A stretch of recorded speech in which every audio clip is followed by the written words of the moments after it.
Hi, I'm Bob with Wolfe Ridge. Guys, we are just over 1 week away from the Midwest Firewood Frenzy here at the Wolfe Ridge factory in Eau Claire, Wisconsin. I'm going to take you guys back in the Woodyard, show you what we've been up to. We got a lot of cleaning done back here. We're starting to set up, and I'm going to show you something new that we developed with one of our international partners.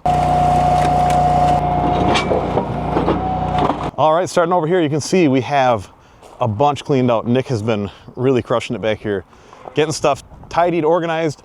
We had a bunch of old oak that was sitting there. He ran a ton of that through that Yappa 395, so we got a big stack of firewood there. We kind of made a bunker there last year to run the disc cleaner, and we should have a disc cleaner on site running again this year, but we're not going to have it by that bunker because we're not going to get those, I don't know, there's probably 4 or 5 cord of firewood there right now. But this year, we're kind of thinking to put all the Wolfe Ridge goodies over here, so when you walk back into the Woodyard and you look to your left, you will see all the Wolfe Ridge stuff. Over here, we should have our tent for the food truck stuff. We should have food truck right over here.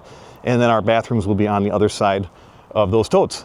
But right when you walk in on the right side, we'll have Yappa 365 Basic.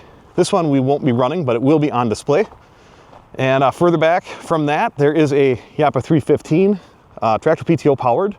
That'll be running off of our Coyote tractor here. And we have 365 Pro Perfect Split on the trailer right there. That one is actually sold, but we will be running it at the Firewood Frenzy, and that's going to be kind of parked right here. We are going to be filling it with these logs. These logs are perfect for the Perfect Split machine, but also we could probably just run the 6-way traditional and really just haul through that pile with that Yappa 365. But we'll put some empty totes over here, and we'll fill all those empty totes with that processor, and should have minimal issue getting logs over here to the processor, even with the crowd here. 315 TR, like I said, that's got the log lift on it and the 12.5 foot conveyor. We had a video with one that we just sold with the 7.5 foot conveyor. This one's just about twice as long. It drops down, folds in half, and then opens up. And over here, we will have an FC16 HS. So this is a hydraulic sourced conveyor with a belt. This one is actually sold as well, but we're going to display it here at the Frenzy, and it will be getting fed from the Splitta 400. This is basically the big brother to the Fuelwood Kinlet range. It is a X-blade splitter that will do 13-inch max lengths and 16-inch max diameter. And last year we had one of these on display that was tractor PTO powered, and you might notice something a little bit different about this one. Not super obvious from the front, but here you go. We are running this off of a Honda IGX 700 V-twin gas engine with EFI electronic governor. It's actually the same engine package that we use on our 17 VSPB, our 17 VSC, and that Yappa 365 Pro that's on the trailer. And we worked with Fuelwood on this very closely, and we wanted to make this thing look like it came from the Fuelwood factory. So Kevin engineered this pan to mount the engine, and you can see this bolts right to the Splitta 400, and it is a pan design, but it also has drain holes, so if this was to fill with water, the water has a place to go. He made a notch here for the oil drain. As you can see, this has that drains it tube on it, so that can come right out there, and there is another slotted hole over here by the oil filter. So when the oil, and I see a flashlight, this is nice. So when you change the oil filter, there's a slot there. Fuel tank, this is the same style fuel tank that we use on our SHOs. And this works really well, guys. It's a marine style fuel tank. It's EPA approved. And we use the same metal strap to hold it to here. And custom made battery box area. We still got to do the battery wiring for the Splitta side, but that will be done before the show.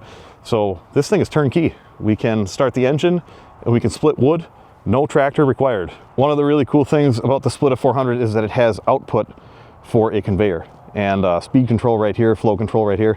So these hoses will go to that FC16, and there's a separate button to engage the conveyor.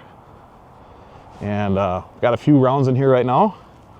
I think we're gonna fire this thing up and split something with it. We can't run the conveyor yet, but we can at least run this and do the old proof of concept here. So the way that this is going to work is when we turn the key on, it will also turn on the Splitta electronics. But right now, Nick is just plugging in that SAE 2-pin.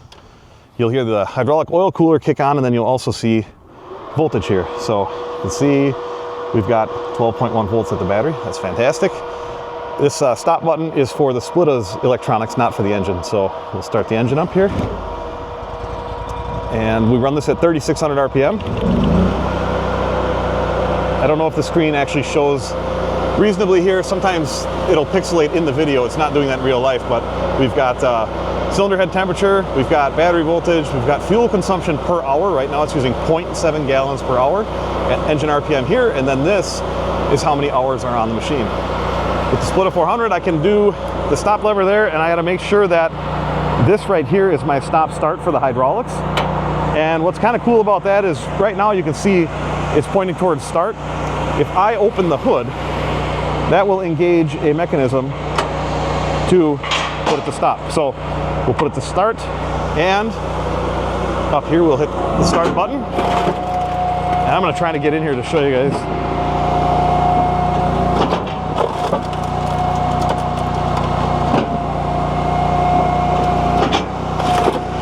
We've got it adjusted pretty small right now.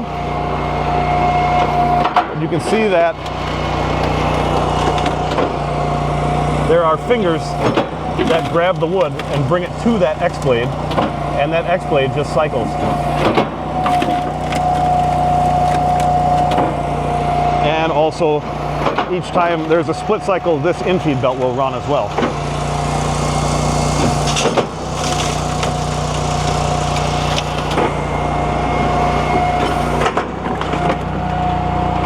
And here is the output, guys. We really need to have a conveyor going for this thing.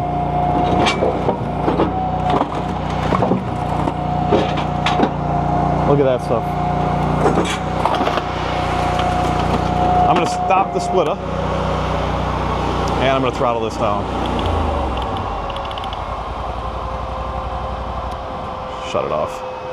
I don't know how long we ran it for, but I'm almost out of rounds already in here. So you can see this has kind of like a gravity ramp that brings the rounds down to those fingers that advance it.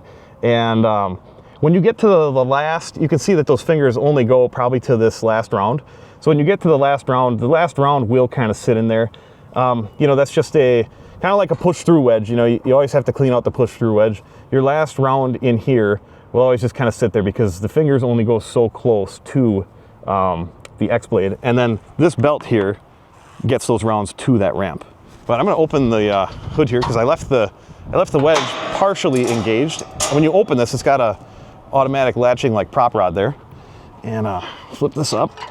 You can see kind of exactly what things look like in here. And we just got to get some hoses made for this conveyor. We really got to get this conveyor going because, like I said, we barely ran this thing and we already have a mound here. So if you're going to get a Splitta 400, you really should get a conveyor for it. But I really want to show you what came out of here. I'm going to put these on top of the chamber here, and I'm not cherry picking. I'm grabbing everything. So you'll see there is some, you know, a little bit of chaff and debris. Put this up here, a few more pieces, and then give you. Now, like I said, we do have this set kind of small right now. We could do bigger splits if we wanted to.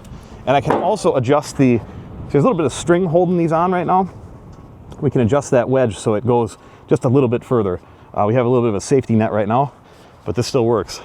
And check that out, guys. I would say that these are probably maybe 2.5 by 2.5. And that's really good looking stuff. This is hickory too. So next up, we will get the hoses done for this outfeed conveyor, and then when everything's running, you hit this start button, and that will engage the hydraulics going to that conveyor. So get all the stuff up and out of the way, and then if you need to stop the conveyor, you would hit the stop button here. And again, this doesn't stop the engine on the Splitta 400, it just stops the hydraulic systems, the electric systems on it. So hit the stop button if you want to stop the conveyor. Then you would rotate this back out, hit the start button to make the Splitta go again, and if you wanted to start the conveyor again, hit the start button here. One of the really cool things maintenance-wise is the grease bank on the front here. All of these go to different spots in the machine. One spot to grease basically, and don't have to chase through a bunch of covers. And then we've got a manual return in case the wedge does get jammed in something. You can send it back home, clean that out. And also here, there's emergency stop. This engages that mechanical stop that I was talking about earlier. You hit that, that'll disengage that valve. In-feed belt, basically if your round doesn't hit this, it'll go in there. It's kind of a nice gauge to have. And then our adjustment on split size is in here. Pull one pin and we can slide, there's a shaft, and that'll determine how much those fingers move in between each split cycle. This is running a double stack custom pump that Fuelwood sent us. It's a perfect match for this Honda and perfect match for the Splitta too. So we're really happy that Fuelwood was willing to work with us on this to be able to put an engine on this. This is something that a lot of people were asking for rather than tying up a tractor, and we completely understand. So this video right now is legit the first time that we actually put any wood through the Splitta 400 with the gas engine on it. And really guys, it's just, you can see it. I'm smiling, Nick's smiling. Nick spent a lot of time getting this thing put together in the shop, and basically we converted it from tractor PTO powered into the gas engine power. And you know, in theory it doesn't sound like there's a lot involved with that, but you need a place to put all that stuff. So, and Kevin really knocked it out of the park making that engine mount bracket complete, which is really cool. And then thanks to Fuelwood for sharing the drawings with us so we could actually collaborate on this project. It's super cool. So that's going to be something really fun to see at the Frenzy. Next week's video, I will probably have more stuff to show you in this yard as we get closer. And again, I'll put a link in the description for the event. We have a Facebook event created for it. And even if you're not on Facebook, you will still be able to see that event page and all of the public posts that are in there and tell you what's going on, who's coming, what we've got for the food truck, and address, times, all that stuff is in there. So I'll leave that link in the description. And as always, if you'd like more information on any of the Wolfe Ridge products, the Fuelwood, the Yappa, the Rami, pricing, tech specs, photos, videos, dealer locator, event schedule, and much more, check out our website, www.wolferidgemfg.com. I want to thank you guys for watching. As always, thank you for the support. Make sure you subscribe so you don't miss out on what's next at Wolfe Ridge.